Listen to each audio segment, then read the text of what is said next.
Ang Tominos Hell ay isang notorious na tula na pinaniniwalaang nagdadala ng sumpa o kamatayan sa sino mang magpabasa ng malakas dito.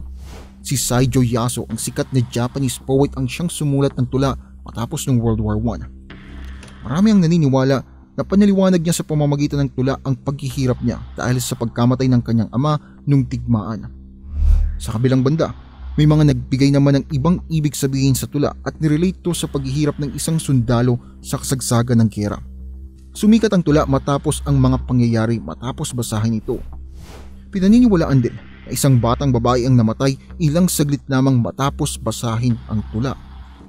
May mga nagsasabi na sumakit daw ang ulo nila, pinulikat ang katawan at iba pang sakit sa pakiramdam kaya dineklara nilang sumpa ang nasabing tula.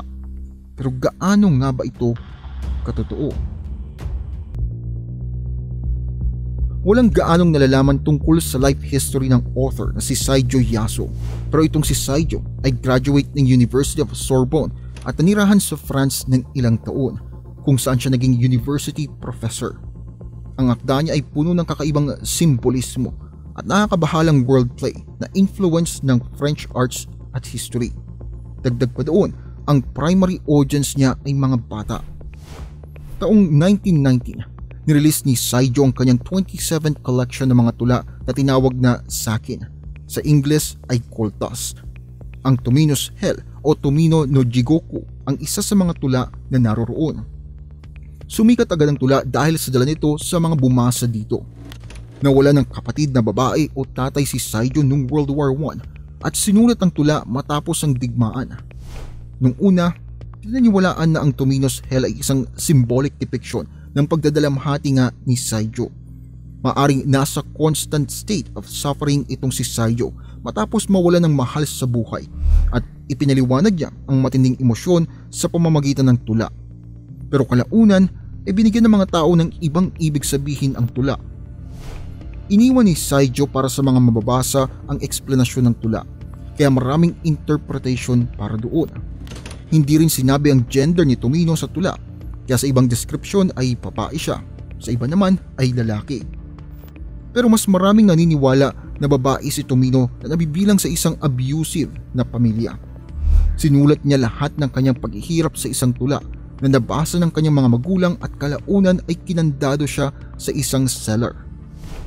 Hindi nila pinakain ang kawawang bata ng ilang linggo na naging dahilan ng pagkamatay nito mula sa bronchitis. Ang tula ni Tomino ay nagdala ng katatakutan sa sino mang babasa doon ng malakas. Sa ibang kwento, si Tomino ay isang babae na kinamuhian ng mga kapatid niyang babae. Matindi ang sakit na dinanas si Tomino sa mga kapatid niya at sinulat niya ang tula sa araw-araw na dinaranas niya sa kamay ng mga ito. Pinaliwanag niya ang pagtira kasama mga kapatid ay parang pagtira sa pinakamababang level ng impyerno. Sa isang kwento naman, si Tomino ay isang mamamatay tao na pinatay ang kanyang mga magulang. Sinasabi ng tula na patungo raw sa Mugen Jigoku si Tomino, na Japanese translation ng Abyss Sea. Sa Buddhism, ang Abyss Sea ang pinakamalalim na impyerno at ang mga napupunta roon ay daranas ng walang hanggang paghihirap. Merong 5 unforgivable sins sa Budismo na pwedeng magdala sa tao sa Abyss Sea. Ang una ay ang paggawa ng dibisyon sa loob ng Buddhist community ng mga monks at mga nuns, pagkakalat ng dugo ng isang Buddha, pagpatay sa isang enlightened na tao, o pagpatay sa ama o ina ng isang tao. Pinaliwanag ni Tomino gamit ang simbolismo ang paghihirap patungo sa Abyss Sea sa tula matapos patay ng mga magulang. Inelaborate niya ang mga horrors ng 8 impyerno sa tula.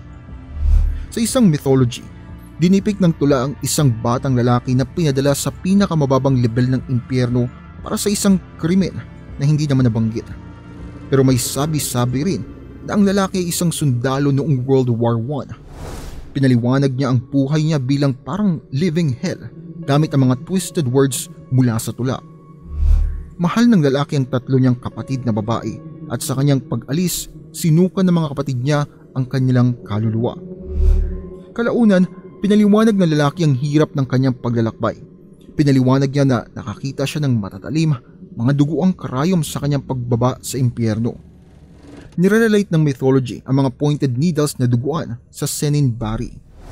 Nung kasagsagan ng digmaan, ang mga babaeng Haponesa ay nagbibigay sa mga sundalo ng tela ng tinatawag namang seninbari, gawa ito sa libu-libong tahi. Pinaniniwalaan yon na poprotekta sa mga sundalo mula sa kapahamakan. Ang mga ina, kapatid, nobya at asawa ay magtatahi sa isang tela ng 1,000 beses at ibibigay yon bilang good luck charm sa kanilang mahal sa buhay. Taong 1974 naman, ang Japanese filmmaker na si Terayama Shuji ay nagdirect ng pelikula base sa Tomino's Hell na pinamagatan niyang Denen ni Shusu o To Die in the Countryside. Ang pelikula ay pinaniniwalaang sinumpa din nang matapos ang ilang taon. Noong 1983, ang direktor ay pumanaw ng biglaan. Ang storyline ng pelikula ay base sa paghihirap sa buhay ni Tomino at nagsimulang maniwala ang mga tao na sinumpa ang tula na pinapatay sila. Ang kasikatan ng haunted poem na ito ay unti-unti na rin kumukupas sa paglipas ng oras. Kalaunan, ang internet ang siyang bumuhay muli sa nalimutan ng kwento at mas naging accessible maging sa mga nakaupo lamang sa kani-kanilang mga bahay.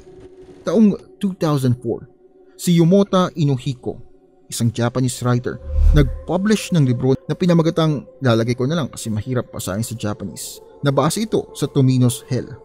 Sinabi ng writer na kung sakaling babasahin mo itong tulang ito ng malakas, dadanasin mo ang masalimuot na kapalaran na hindi mo matatakasan. Naging usap-usapan ng libro, nagbahagi ang mga tao ng kani-kanilang karanasan matapos basahin ng tula. Ang sabi sinabing namatay daw ang kanilang mga kaibigan dahil doon, habang ang iba naman ay naaksidente daw. Ang libro ang responsable sa paggawa sa Tomino's Hell bilang isang urban legend.